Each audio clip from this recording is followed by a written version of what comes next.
Hey guys, I'm going to read Day of the Dragon King. It's number 14. I think that's the one that we left off on at school. So here's another picture.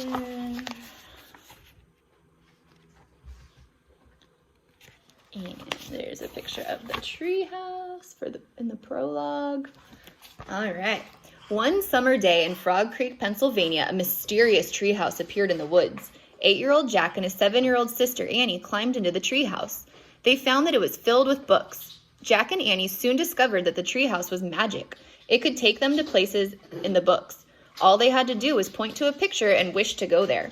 Along the way, they discovered that the treehouse belongs to Morgan Le Fay. Morgan is a magical librarian from the time of King Arthur.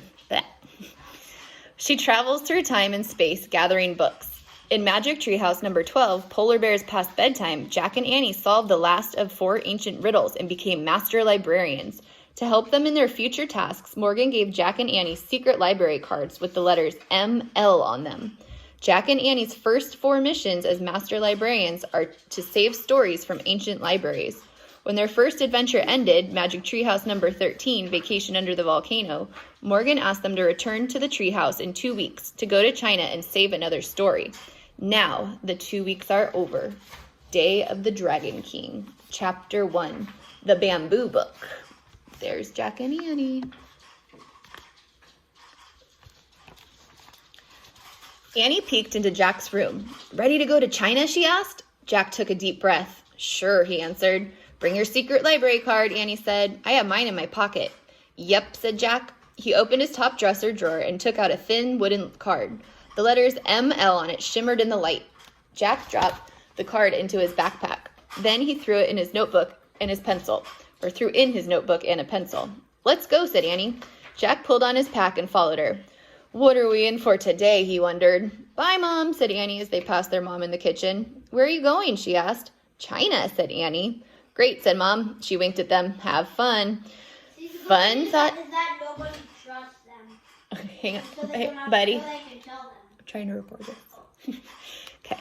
Great, said their mom. She winked at them. Have fun. Fun, thought Jack. He was afraid that fun wasn't quite the right word. My son was just saying that nobody believes them, that they actually go to these places, so they just think they're pretending. But we know they really go, right? Just wish us luck, he said as he and Annie headed out the front door. Good luck, their mother called. If only she knew we aren't pretending, Jack whispered to Annie. Yeah, said Annie, grinning. Yes. Outside, the sun shone brightly. Birds sang. Crickets chirped. Jack and Annie walked up their street toward the Frog Creek woods.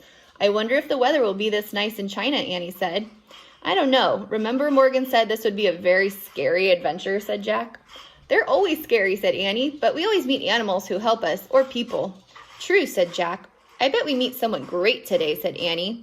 Jack smiled. He was starting to feel excited now instead of scared. Let's hurry, he said.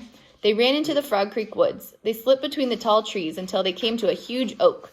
Hello, came a soft voice they knew well. They looked up. Morgan was peering down from the magic treehouse.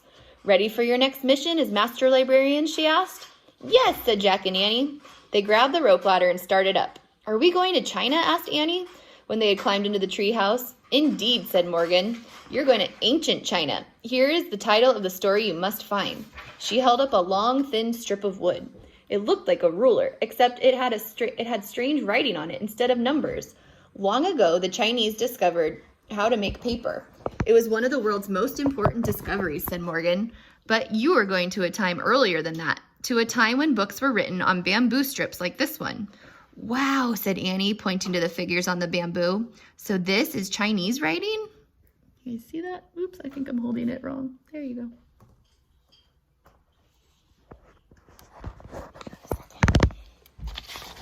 Yes, said Morgan. Just as we have letters, Chinese writing is made up of many characters. Each one stands for a different thing or idea.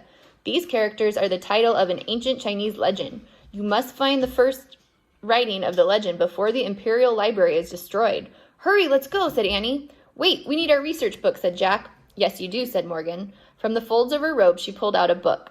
On the cover was the title, The Time of the First Emperor. Morgan handed the book to Jack.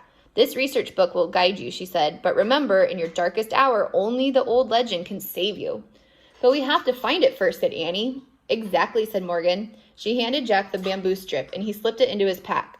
Jack pushed his glasses into place, then pointed at the cover of the research book. I wish we could go there, he said. The wind started to blow. The treehouse started to spin. It spun faster and faster. Then everything was still. Absolutely still. All right, that's the end of chapter 1.